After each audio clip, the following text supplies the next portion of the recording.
Hmm?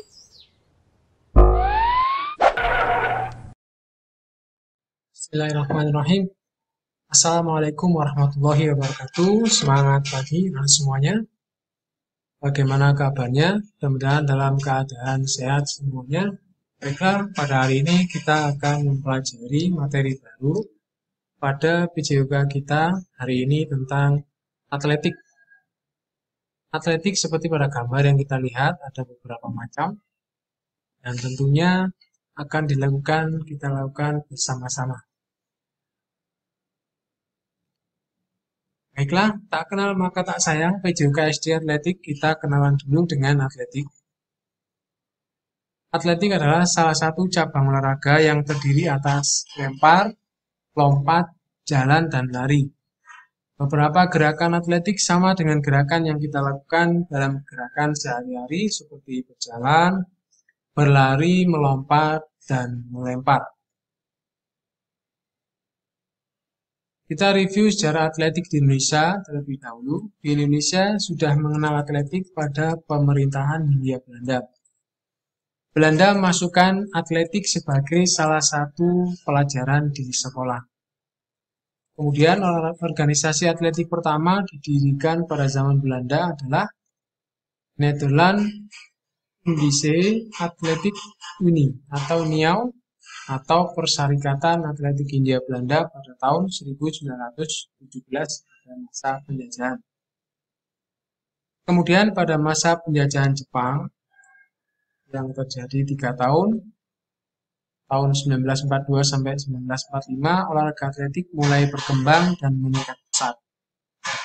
Atletik mendapatkan perhatian yang baik, banyak perlombaan mulai dari berbagai macam cabang olahraga, terutama lari, lompat tinggi, dan cabang atletik yang lainnya. Dan 5 tahun kemudian, pada tanggal 3 September 1950, Persatuan Atletik Seluruh Indonesia atau disingkat dengan PASI itu didirikan. Ya, usianya kalau sampai sekarang itu berarti sudah 70 tahun. Cabang dari olahraga atletik itu ada 3 cabang, cabang lari, cabang lompat, dan cabang lempar. Dalam lari sendiri ada banyak beberapa nomor-nomor yang sering diperlombakan seperti lari gawang, lari sprint dengan beberapa meter, lari jarak menengah, lari jauh, dan lari maraton maupun lari halang rintang. Kemudian di cabang lompat itu ada lompat jangkit, lompat tinggi, lompat jauh. Dan cabang lempar itu masuk di dalamnya tolak peluru, karena dilemparkan peluru, kemudian lempar cakram, lempar lembing. Nah, apakah ada yang kenal dari atlet-atlet yang ada di Indonesia, khususnya cabang atletik, seperti sprinter tahun lalu yang dari NTB itu ada Lalu Zohri, kemudian atlet lari jarak jauh seperti Agus Prayogo, milik rekor nasional, kemudian atlet lompat gawang, Chong Tio, yang keduanya adalah Tentara Nasional Indonesia, beliau adalah tentara.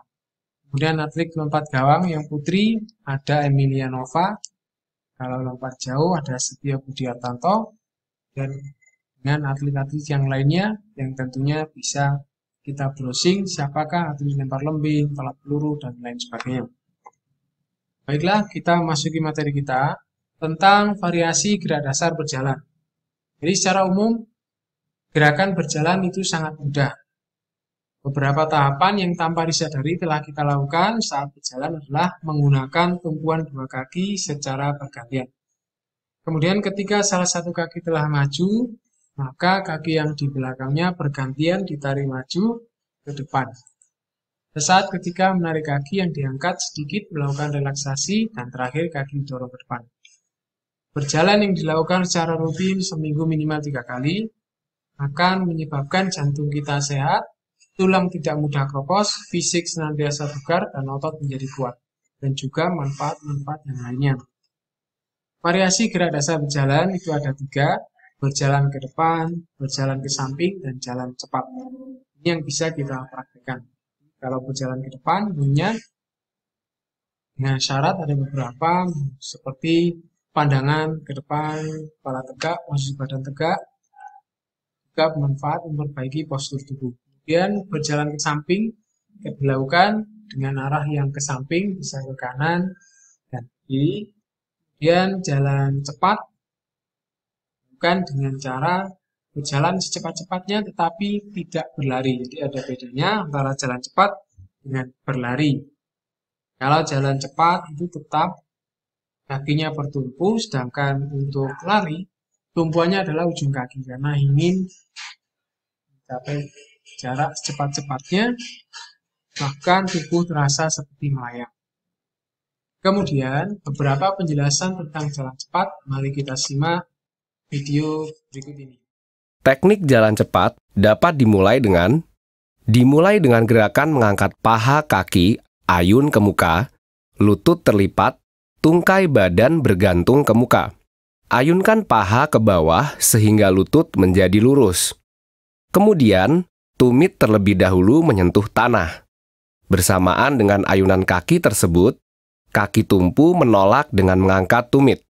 Selanjutnya, ujung kaki tumpu lepas dari tanah berganti menjadi kaki ayun. Kecondongan badan sedikit ke depan dengan ayunan lengan siku dilipat lebih kurang 90 derajat. Ayunan lengan arahnya lebih masuk, gerakan lengan seirama dengan langkah kaki. Start perlombaan jalan cepat dilakukan dengan start berdiri. Sikap start pada umumnya adalah sebagai berikut. Pada aba-aba bersedia, atlet menempatkan kaki kiri di belakang garis start, kaki kanan di belakang kaki kiri, badan agak condong ke depan, tangan bergantung kendur. Pada bunyi pistol atau aba-aba ya, segera langkahkan kaki kanan ke muka dan terus jalan. Ada beberapa fase pada aktivitas jalan cepat, yaitu fase tumpuan dua kaki. Fase gerakan tumpuan dua kaki ini terjadi sangat singkat. Pada saat kedua kaki menyentuh tanah, pada saat itu pula berakhir dorongan yang diikuti oleh gerakan tarikan. Fase tarikan.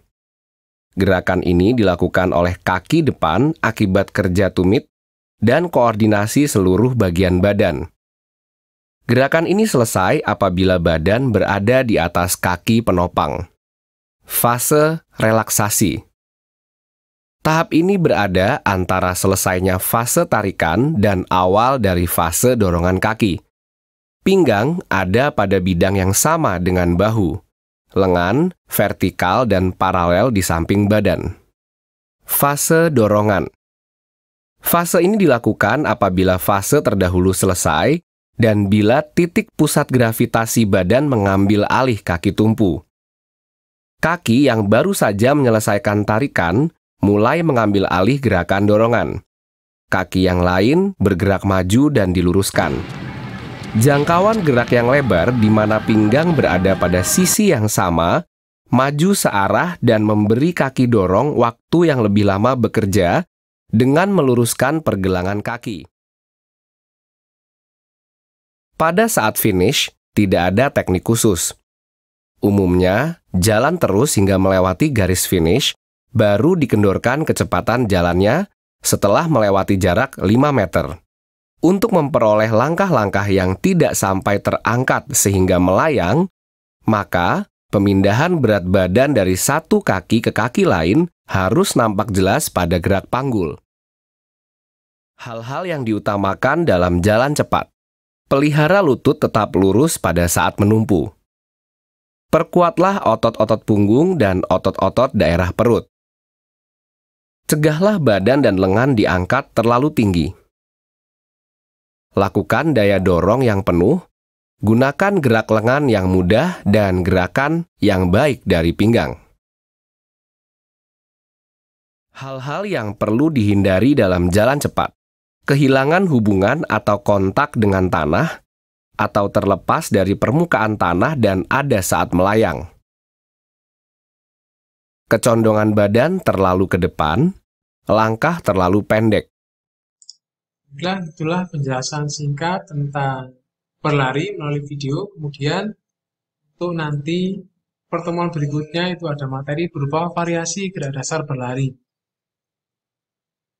Jadi ada beberapa gerakan dasar berlari seperti berlari dengan kecepatan lambat, kecepatan sedang, dan kecepatan penuh.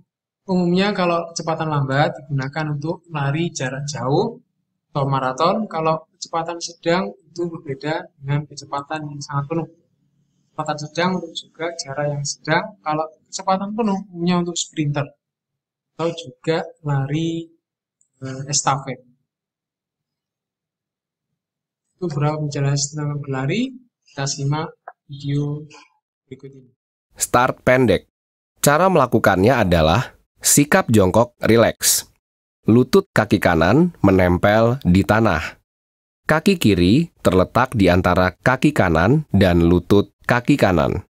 Kedua tangan menempel di atas garis start dengan membentuk huruf V. Pandangan rileks ke depan dan konsentrasi pada aba-aba start berikutnya. Teknik lari jarak pendek 100 meter adalah sebagai berikut. Prinsip lari cepat yaitu lari pada ujung kaki.